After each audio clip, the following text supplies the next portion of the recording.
나는 서울에서 대학 생활을 하고 있는 3학년 김민수다. 여름 방학을 맞아 잠시 고향으로 내려가기로 했다. 나의 고향은 강원도의 한 작은 마을인데 조용하고 자연이 아름다워 큰 위안이 되는 곳이다. 그러나 이번 방문은 그 어느 때보다도 기억에 남을 끔찍한 일이 될 줄은 꿈에도 몰랐다. 그날 밤 마을에 도착한 나는 산등성이에 위치한 우리 집으로 향했다. 집은 오래된 한옥 형태였고 그 전부터 몇 대에 걸쳐 우리 가족이 살아왔기에 그만큼 애정 깊은 곳이기도 했다.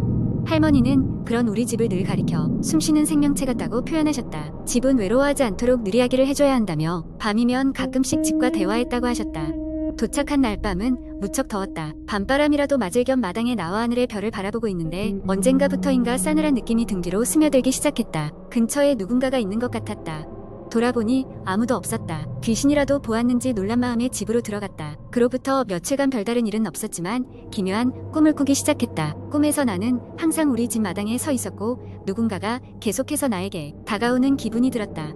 하지만 그 얼굴은 보이지 않았고 몸이 움직이지 않아 두려움에 떨었다.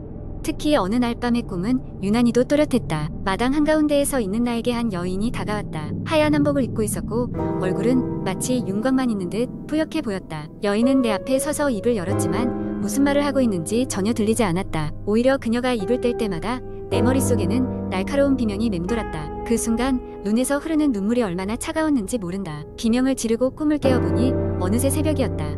그 일을 계기로 나는 할머니께 여쭈어 보았다. 할머니, 혹시 우리 집에 얽힌 위약이 같은 게 있어요?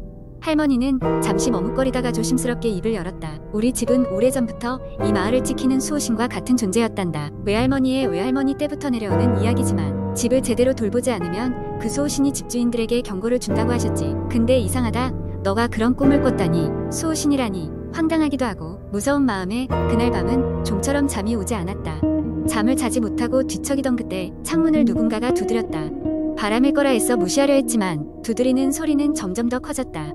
두근거리는 마음을 가다듬고 창문으로 다가갔을 때 하얀 한복의 여인이 서 있었다. 그녀는 내 눈을 응시하며 무언가를 속삭였고 그 순간 나는 몸이 굳어버리는 듯한 경직감을 느꼈다. 그녀의 말에 귀를 기울이려 했지만 들리는 것은 오로지 바람소리뿐. 그 이후로 창문 두드리는 소리는 사라졌고 다시는 그 꿈을 꾸지 않았다. 아침에 일어나 엄마에게 이야기를 하자 엄마는 놀란 표정을 감추지 못했다. 예전에 비오는 날 할머니 생신 때 우리 집에 처음 방문했던 친척 어르신도 비슷한 이야기를 했던 것 같아.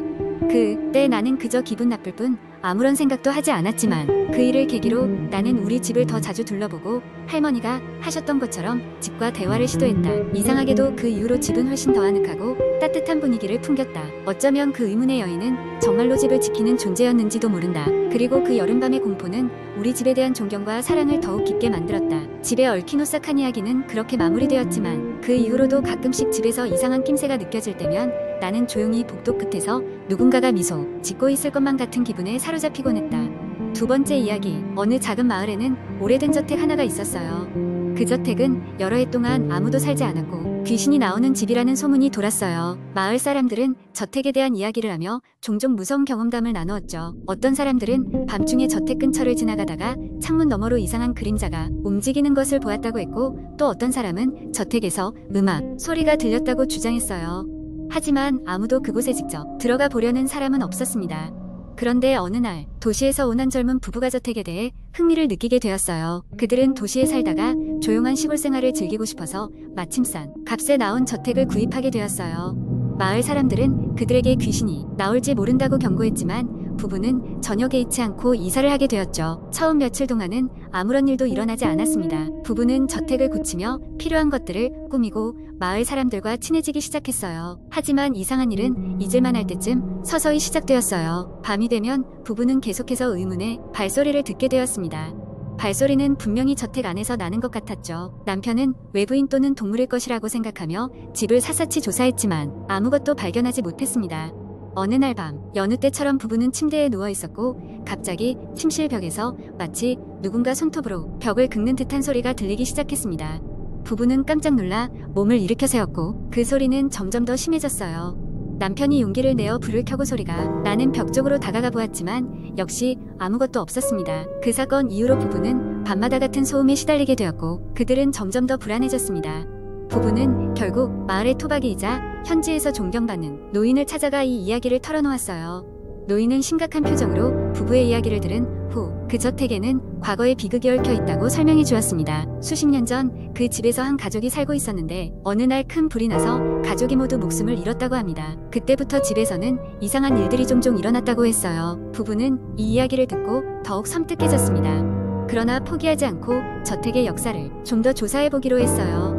마침내 그들은 오래된 도서관에서 저택에 대한 자료를 찾아낼 수 있었습니다. 그곳에서는 그 비극의 날의 대항 기록과 당시의 신문 기사를 발견했죠. 그리고 충격적인 사실을 알게 되었습니다. 그 가족 중 한 명이 탈출에 성공했으나 그 후로 실종되었다는 기록이 있었던 겁니다. 부부는 그 기록을 바탕으로 집 안을 다시 철저히 수색하던 중 낡은 벽난로 뒤쪽에서 어떤 숨겨진 통로를 발견했습니다. 통로 끝에는 오래된 방이 하나 있었고 그곳엔 가족의 사진들과 누군가의 일기장이 놓여 있었습니다. 일기장에는 탈출한 가족의 생존자가 돌아와 집에 숨어 지냈다는 이야기가 적혀 있었어요. 그제야 부부는 그 방이 자신들이 경험한 이상한 일들의 근원임을 깨달았고 그 영혼을 위해 작은 재단을 마련해 주었습니다. 그 후로는 다시는 이상한 소리가 들리지 않았고 부부는 그곳에서 평화롭게 살아갈 수 있었습니다. 마을 사람들은 부부에게서 이 이야기를 전해 듣고 그 저택이 더 이상 귀신이 나오는 집이 아니라는 것을 알게 되었습니다. 하지만 여전히 그 집은 마을의 전설로 남아 가끔 그 방을 궁금해하는 사람들의 방문을 받곤 했습니다. 세 번째 이야기. 어느 늦은 밤 대학생인 지수는 과제로 인해 도서관에 늦게까지 남아 있었다. 조용한 도서관에는 가끔씩 페이지 넘기는 소리와 창밖으로 스쳐 지나가는 바람소리만이 무겁게 깔려 있었다. 마지막 장을 읽고 책을 덮으려는 순간 등 뒤에서 누군가의 시선이 느껴졌다. 놀라서 뒤돌아보았지만 그곳엔 아무도 없었다. 기분 탓이겠거니 하고 다시 하던 일에 집중하려 했지만 그 시선은 계속해서 그녀를 괴롭혔다. 시간이 더 지나 책을 반납하고 도서관을 나오려는 찰나 카운터 뒤 어딘가에서 작은 속삭임 소리가 들렸다. 겨울철 난방으로 인해 파이프가 내는 소리일 거라 생각했지만 그 소리는 점점 또렷해졌다. 지수야, 지수야. 그녀의 이름을 부르는 소리에 심장이 철렁 내려앉았다.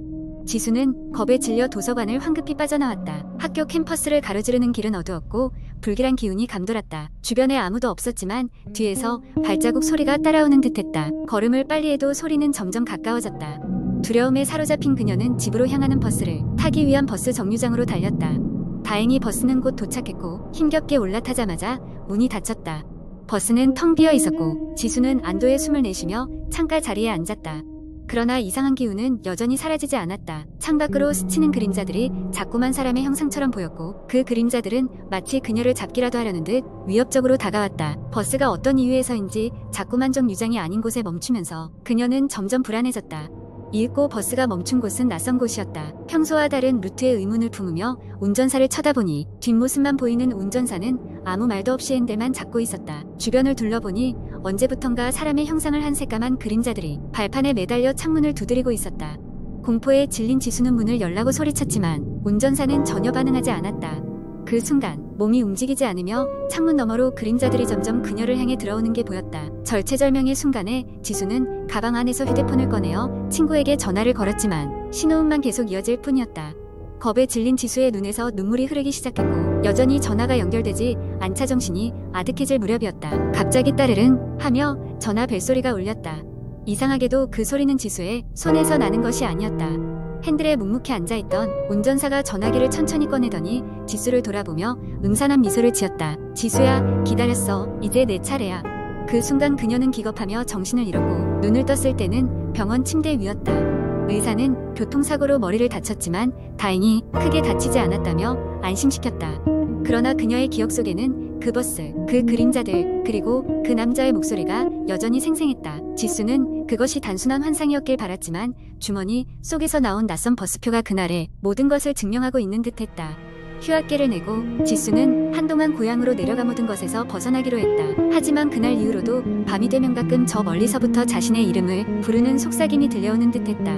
마치 한번 걸린 저주가 끝까지 따라오는 것처럼 말이다.